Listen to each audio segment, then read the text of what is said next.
Today we are looking at the Sowore's prediction on Nnamdi Kanu's detention. It is a spotlight on Nigeria's justice system, which all of us need to be concerned about. The continued detention of Nnamdi Kanu, leader of the indigenous people of Biafra, IPOB, has once again taken center stage in Nigeria's political discourse. Human rights activist and former presidential candidate Omoyele Sowore recently predicted that Kanu would not be released anytime soon. Despite multiple court rulings and mounting public outcry, Sowore's remarks reflect a deeper crisis in Nigeria's governance. The persistent disregard for judicial independence and due process in Nigeria cause for concerns. It is. Let us listen to Sowore's prediction and other people's opinions on this matter, and I will be right back. You are not going to get Nnamdi Kanu out of detention by negotiation. It's not possible. Nigeria is holding Nnamdi Kanu to ransom for his unity. The payment they are demanding for is absolute unity and loyalty, regardless of what they are doing to Igbos, yes, or they are doing to other Nigerians. Unless that ransom is paid, and that ransom is Nnamdi, or Nnamdi is rescued from the kidnappers.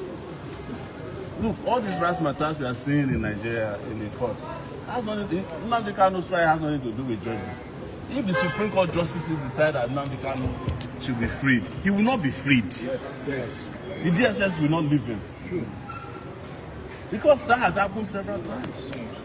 It's not matter for what they come to do in the courtroom is scripted drama. So that they'll give an impression that, they know that Nnamdi Kanu's trial cannot go anywhere. And they know that if it is concluded, it is a problem. If it is not concluded, it is a problem. So they make it an open-ended trial so that they will look as if something is happening. But they're not interested in his trial. They are interested in holding him perpetually until people realize that that's what they are doing. And I realized that a long time ago. In fact, when I met Nnamdi Kanu, I used to say, I met him in New York when I was on my way to Nigeria in 2019. At the time I got arrested for revolution. And he was telling me, I've told this story several times, he said, Sowore, you are mad. How are you going to Nigeria at this time? They just tried to kill me in my father's house. And they killed 20-something people. I barely escaped.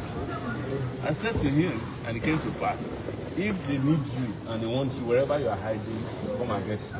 And that's what they did to him by going to Kenya. They abducted him. Till today, nobody can tell you how Nnamdi Kanu got to Nigeria officially. It was a kidnap, an international kidnap action. And you cannot cure that flaw in his trial.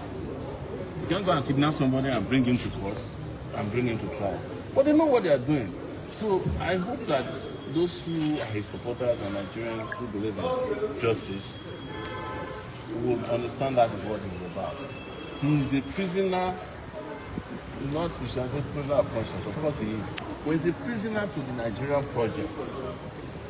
The desire to keep Nigeria one, united, undividable. That is his crime. And those kind of crimes are not for trial. You can't get a court of law to convict him for that. Because it's not a crime. And that's what we tell people all the time. Talking about Biafra. Yes. You had a meeting with Nnamdi Kanu, and that sparked, in fact, New York. Yeah, I think you got arrested after that meeting. People would say, you people are not fighting the same cause. You are fighting to be the president of the country. Yes. He is fighting to divide the country. Yes. People would say, why would you be seen in such a meeting? Would you like to clear that Is it anybody that lacks any sense of consciousness would ignore social movements? That is the problem with Nigerian leadership. You cannot have a country in which there are 251 tribes or languages, and one big section says we are not satisfied with here, and you don't talk to them, you don't understand them. Then you are not a leader of that country. The reason I met him was to understand first what his struggle was about. which I knew already. And secondly, to also advise him on the way that I think we could all work together. And thirdly, to send a message to the Nigerian people that we can work through our differences, even at these levels. And I was surprised that contrary to what some people are saying, he did not want Nigeria to break up. He wanted a Nigeria where the Igbo man can survive. But for an Igbo man to survive in Nigeria, as it is currently put together, Nigeria must break. Wait, the meeting you had with Nnamdi Kanu. Yes. You are telling us now that Nnamdi Kanu, from what you understand from the meeting with him, he does not want Nigeria to break, to divide. No, he said clearly that it is too late for Nigeria to come together. But he gave his conditions. We live streamed the meeting now.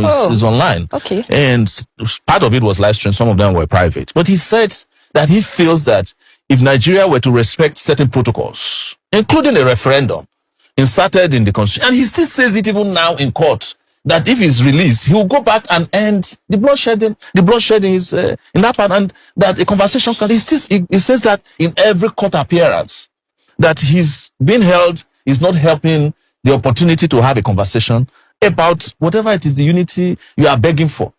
But you see, Nigeria has a problem, and I've always said Nigeria has an Igbo problem. And I'm not saying it to please people who are known as Igbos. But the moment they decided to take the action they took in 1967 to 1970, the war, Nigeria, having won that war in their eyes, never forgave the Igbos. That is the reality. And if I were to be president of Nigeria today, the first thing I would do is to head to the Southeast and apologize to them for the war. Part of it is that I never participated in it. And I cannot continue to fight a war that I did not engage in. And then ask them, what do we want? So are you saying that the federal government has, even before successive governments, yes, they've always had this anger against the Igbos? There is a secret memo, I don't know where it is located, in government, that whenever we want to take charge in this country, be careful of the Igbo. Don't give them position. Don't give them opportunity. Otherwise, they will overrun. It is a well-known fact. Even our parents, tell us, Igbo. You understand? Some of them even say unconsciously. They even say it on radio shows in this country. So don't let us lie to ourselves, because except we bring this out openly and discuss, it's a taboo that we have refused to discuss. True. We are not going to solve the problem. It is the reason why the federal government of Nigeria feels that in 2024, detaining Nnamdi Kanu against all the court orders, against all the court rulings, is the only way to go. You know, I was detained in the DSS place for 5 months. Yes. There is nothing there to detain anybody. For the place is not even functioning. The DSS headquarters. Yes, is it the same DSS people who are watching BB Nigeria from morning to night? No, it's true now. And I was there with them for 5 months. I've said this publicly. So all the institutions in this country are broken down. But let's get back to the reality. One thing I told people is that you are looking at Igbos as the only people who want to secede. But who in this country today has not mentally seceded from Nigeria? Mentally seceded. Who has not left? Except those who are trapped.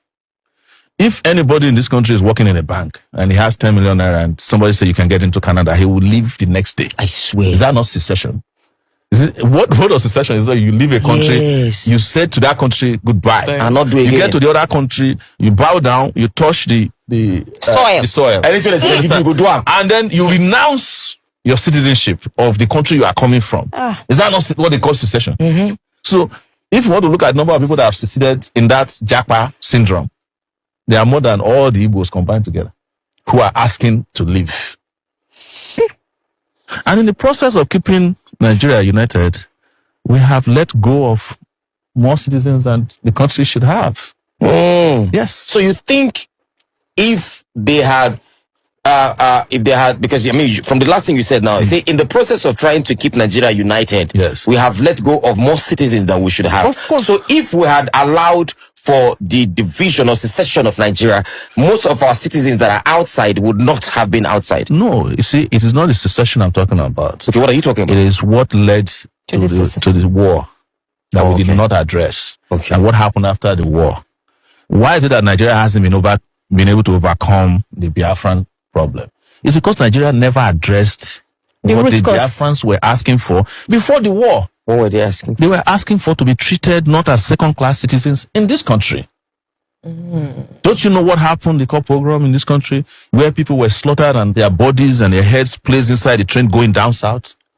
Yes, from the north, from the mid, the different parts of the north. Are we ignoring that? So that happened before the war.